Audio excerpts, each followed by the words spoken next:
If you know the history of the Christ Apostolic Church from about 1928 to 1930, you will remember that Joseph Babalola was a tractor driver, and he was driving this truck, the roller rather, around Elisha, Akure, and all those places in Oyo State now. At that time it was a western region. But then the Lord spoke to him and told him that he should give his life to the preaching of the gospel. And he didn't know much about the preaching of the gospel at that time. Eventually, he said, okay, oh Lord, I will yield unto you. Now it's a long story if you know the origin of the Christ Apostolic Church. But if you get to Efalaye today, you will know that the Christ Apostolic Church, has taken root there very much. If you go to our area, you'll see that the Apostolic Church has taken root. Christ Apostolic has taken root much there. In some parts of the western region, you know what happened there? When you go to Efalaye, for example, there was a particular forest that people never went. And the king there, the chief there, the kings in those days were powerful. I'm talking about between 1928 and 1932. The kings, the chiefs were very, very powerful. And eventually when he got there, he said he wanted to preach the gospel. Oh, they said, all right, if you want to preach the gospel, they said go to, the place they gave him was that a particular forest, a particular bush there.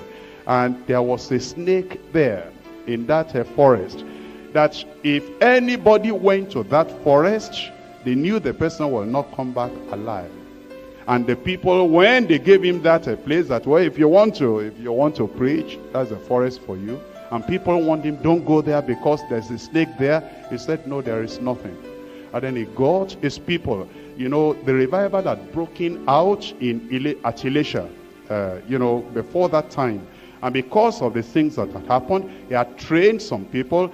The Faith Tabernacle, who were in Lagos here at that time many years ago, they invited him. They heard his testimonies. Some of them followed him to Ibadan and followed him to Elisha. Because of that process, some of the people had been trained and brought up under him. He got these people and they went to the forest and they cleared all that place. When those people came back, the villagers were surprised. Not only that, when Babalola himself went there, after taking authority over all the evil spirits and all the evil powers there, the people didn't know when they began to rush out. And they began to rush out to hear the gospel. It was the feet of the people that trod upon that big snake. They didn't know when they trod upon that snake, very long and very big and very mighty. And then when they discovered that the snake had died, that they just trod upon the snake and nothing happened to anybody, the king, that is Efalaye king at that time, in the Yoruba language, at that time they called him Agbogo Sile Bomi Yemora. That means, he dropped all his juju, and then he had all his, the C.A.C with their water in the bottle and everything, that now it depends on the water and not on the medicine anymore. And they gave him a new name. That is, they Christianized him after he had given his life to the Lord, and in the way they understood at that time. And they said everybody at that time, it changed the whole of Efalaye.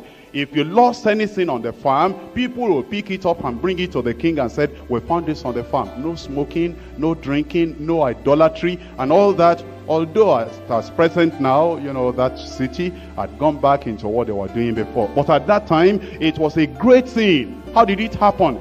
Because they broke the influence of the territorial spirit that made everybody enslaved in that community. Thanks for watching. Please like, comment, share and subscribe, and please don't forget to turn on the notification bell so that you'll be the first to know when we drop new video. God bless you.